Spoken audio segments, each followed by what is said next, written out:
चंदर आज बेहद खुश था। आज उसकी जिंदगी का हंसी सपना सच हो गया था। प्रारब्ध ने उसे वो हर चीज दी थी जो अभी तक उसने चाही थी। उच्च शिक्षा, अच्छी प्रतिष्ठित नौकरी, उच्च पद और उस पर जान लुटाने वाला परिवार। और जीवन के सफर में एक मनचाहा हमसफर भी मिलने जा रहा था, अब उसे जिया के रूप में। अभी अभी वो जिया से ही मिलकर तो आ रहा है। उसका भोला, कशिश भरा, धीर गंभीर सौंदर्य उसे रह रहकर अपनी ओर खींच रहा था। जिया ठीक वैसी ही लड़की थी जैसी उसे चाहत थी। चंपई गोरा रंग, तीखे नाक नक्श, तनिक मुस्कुराने भर से उसके गालों में आकर्षक डिंपल पड़ जाते थे। खुलकर तो वो आज एक बार भी नहीं हंसी थी। हाँ, एक आध बार थोड़ा मुस्कुराई भर जरूर थी। एक अपूर्व तेज और ओज से दीप्त था उसका मोहक सौंदर्य, जिसने उसके व्यक्तित्व को एक अपूर्व गरिमा दी थी। फिर अपूर्व सौंदर्य की स्वामिनी होने के साथ साथ वो एक इंजीनियर भी थी, जो एक प्रतिष्ठित बहुराष्ट्रीय कंपनी में एक अच्छे पद पर कार्यरत थी। जिया जैसी सुयोग्य, उच्च शिक्षित और सुंदर लड़की से रिश्ता तय होने के बाद उसे अपनी किस्मत से रश्क हो रहा था। उनकी टक्कर की जोड़ी खूब जचेगी, तनिक मुस्कुराते हुए उसने सोचा था। वो भी जिया से किसी बात से कमतर न था। स्मार्ट, सुदर्शन, एक प्रभावशाली व्यक्तित्व के साथ वो जिधर से निकलता नजरें उठ जाती। साथ ही वो बीटेक एमबीए इंजीनियर था, जो एक ऊंचे पद पर एक प्रतिष्ठित एमएनसी में नौकरी कर रहा था। रिश्ता तय होने के बाद बधाइयों का तांता लगा हुआ था। एक के बाद एक परिचितों, रिश्तेदारों, दोस्तों के फोन घर के सभी सदस्यों के पास आए जा रहे थे। चंदर अपने कमरे से बाहर आया था। माँ अतिशय प्रसन्नता से खिलखिलाते हुए किसी से बात कर रही थी। भाग अच्छे हैं हमारे, जो चंदर को उसके मेल की लड़की मिल गई। देर जरूर लगी ऐसी लड़की मिलने में, लेकिन सर्वगुण संपन्न है ये लड़की। मेरे चंदर से हर मायने में मेल खाती है। गोरी चिट्टी, हाथ लगाए मैली होती है। बिल्कुल देव प्रतिमा सी मोहक गढ़न है उस लड़की के चेहरे की। सच कहूं तो हमारे भाग ही खुल गए ऐसी लड़की से रिश्ता करके। साथ ही इंजीनियर है, एमबीए की डिग्री के साथ। 1.5 लाख रुपया कमाती है लड़की इतनी सी उम्र में। माँ अत्यंत गर्व से बहुत आह्लादित स्वरों में भावी बहू का बखान कर रही थी किसी से। उनके हृदय की खुशी मानो उनके स्वरों से छलकी पड़ रही थी। चंदर फिर से अपने कमरे में आ गया था और अपने लैपटॉप पर जिया का फेसबुक का पेज खोलकर बैठ गया था। जब से जिया से उसके रिश्ते की बात चली थी, करीब पिछले 6 महीने से वो जिया के फेसबुक स्टेटस रोज पढ़ रहा था और हर दिन नए स्टेटस उसके व्यक्तित्व का एक नया आयाम उसके समक्ष खोल रहा था। एक नए अंदाज में उसके व्यक्तित्व की गहराई का खुलासा उसके समक्ष कर रहा था। एक गूढ़ पहेली है जिंदगी, कितनी अनपेक्षित और हैरानी भरी। क्या सोचकर लिखा होगा उसने ये? चंदर समझ न पाया था कि तभी कल के उसके स्टेटस पर उसकी नज़र पड़ी। जिंदगी जब खुशियां देती है तो कितनी प्यारी लगती है, और जब दर्द देती है तो कितनी कड़वी, अप्रिय। इतनी छोटी उम्र में इतनी बड़ी बड़ी बातें, मानना पड़ेगा। अथाह बौद्धिकता भरी पड़ी है इस उम्र में कूट कूट कर। उसके व्यक्तित्व के इसी पक्ष ने चंदर को बड़ी शिद्दत से अपनी ओर आकर्षित किया था कि तभी कुछ ऐसा हुआ कि घर भर की खुशियों को ग्रहण लग गया था। जिया की माँ का फ़ोन आया और उन्होंने चंदर की माँ से कहा, बहन जी, हम ये रिश्ता आगे नहीं बढ़ा पाएंगे। कुछ ऐसी परिस्थिति बन गई है कि अभी जिया विवाह नहीं कर पाएगी। हमें क्षमा करें, आप अपने बेटे का रिश्ता कहीं और तय कर लें। घर का हर सदस्य अचंभित था जिया के घर से आई इस खबर को सुनकर, खासकर चंदर। उसे तो ऐसा लग रहा था मानो चांद उसकी झोली में आते आते रह गया हो। पिछले करीब वर्ष भर से वो जिया के संपर्क में था। आजकल यूं भी उच्च शिक्षित समझदार लड़के लड़की बिना एक दूसरे को जाने पहचाने शादी तय करने के पक्ष में नहीं होते। चंदर और जिया पिछले करीब 1 वर्ष से एक दूसरे के साथ नेट पर चैटिंग कर रहे थे और दोनों के मानसिक स्तर और विचारों के मिलने पर कुछ दिनों से वो दोनों गाहे बगाहे छुट्टी के दिन साथ साथ घूम फिर रहे थे। इस तरह परस्पर चैटिंग और घूमने फिरने की वजह से काफ़ी नज़दीक आ गए थे और फिर उन्होंने विवाह के लिए अपनी रजामंदी दे दी थी।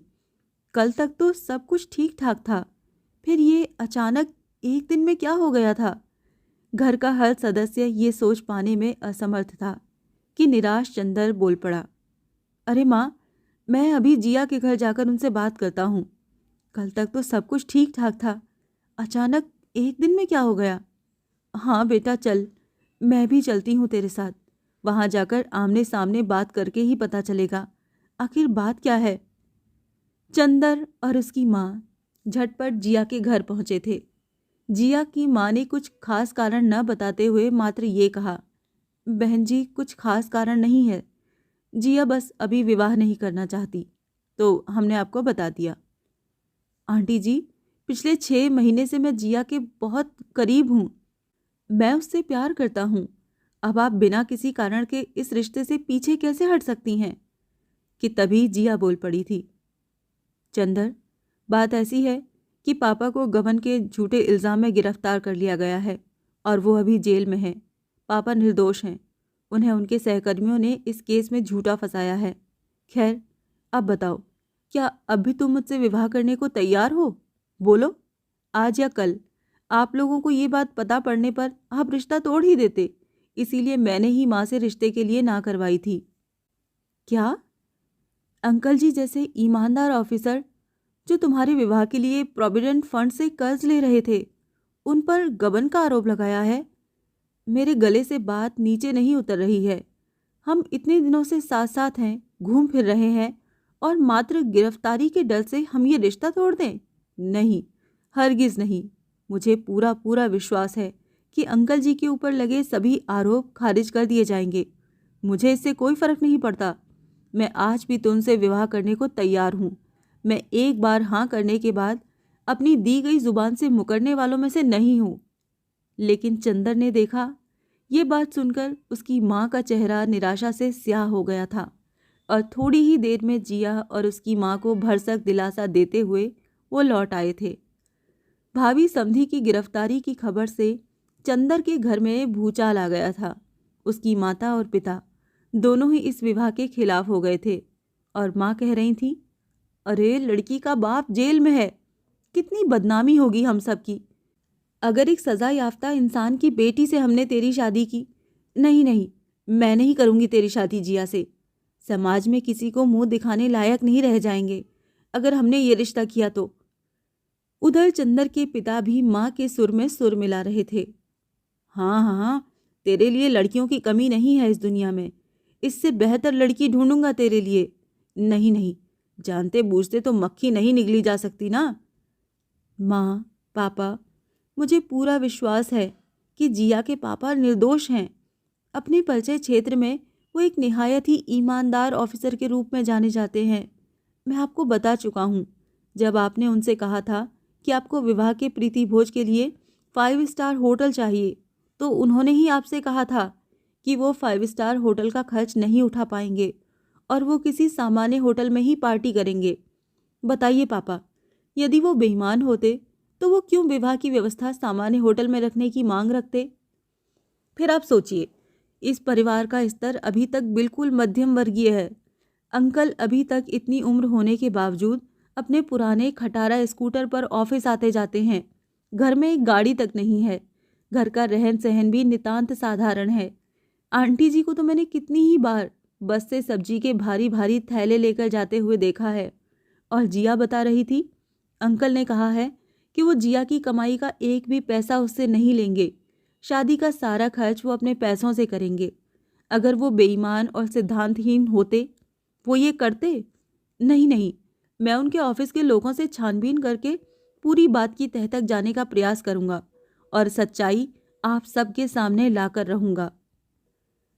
अगले कुछ दिनों में चंदर ने जिया के पिता के कुछ घनिष्ठ मित्रों से यथार्थ का पता लगाने की कोशिश की थी और सभी का एक स्वर में मत था कि जिया के पिता को कुछ भ्रष्ट वरिष्ठ और माथत सहकर्मियों ने षड्यंत्र रचकर उन्हें झूठे केस में फंसाया है, क्योंकि वो न तो स्वयं रिश्वत लेते थे और न ही किसी और को लेने देते थे। इतना सब कुछ होने पर भी चंदर के माता पिता ये रिश्ता तोड़कर चंदर का रिश्ता किसी और लड़की से करना चाहते थे। लेकिन चंदर इस बात पर अडिग था कि वो विवाह करेगा तो जिया से। इस पूरे प्रकरण के दौरान चंदर ने जिया को भरपूर मानसिक और भावनात्मक संबल दिया था और उसे आश्वासन दिया था कि वो हर हालत में उससे ही विवाह करेगा। घोर निराशा के उस समय में माता पिता भाई बहनों के पुरजोर विरोध के बावजूद चंदर ने जिया का साथ नहीं छोड़ा था और उससे विवाह कर साथ जीने मरने की कस्में दोहराई थीं। चंदर और जिया ने दिन रात भागदौड़ कर शहर के सबसे अच्छे वकील को पिता के केस को लड़ने के लिए नियुक्त किया था। नियत तिथि पर केस की सुनवाई थी, जिसमें जिया के पिता किसी ठोस सबूत के अभाव में बाइज्जत बरी कर दिए गए थे। जिया और चंदर अत्यंत खुश थे। उनके मन की मुराद जो पूरी हो गई थी। उस दिन जिया के पिता जेल से छूटकर घर वापस आए थे। चंदर और जिया ने उनके रिहा होने की खुशी में एक पार्टी रखी थी, जिसमें उन्होंने सभी रिश्तेदारों और परिचितों को आमंत्रित किया था। हंसी खुशी का माहौल था।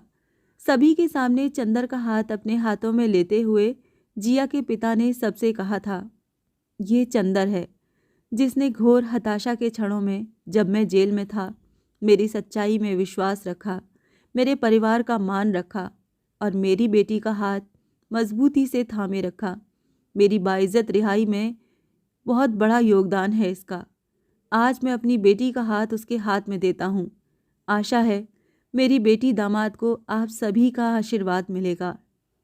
चंदर और जिया साथ साथ बैठे थे। प्रसन्न मन चंदर जिया के असीम खुशी से दमकते चेहरे को देखकर सोच रहा था, मैंने अपनी जिद से आखिर अपने चांद को पा ही लिया। अब मुझे इससे कोई जुदा नहीं कर सकता। उधर जिया मन ही मन सोच रही थी, न जाने कितने जन्मों के पुण्यों का फल मिला है कि मुझे चंदर जैसा अच्छा, अपनी जिद का पक्का इंसान मिला है। और वो मन ही मन असीम खुशी से उमग मुस्कुरा उठी थी। चंदर के साथ आगत भविष्य के असंख्य सुनहरे सपने उसकी आंखों में झिलमिला उठे थे।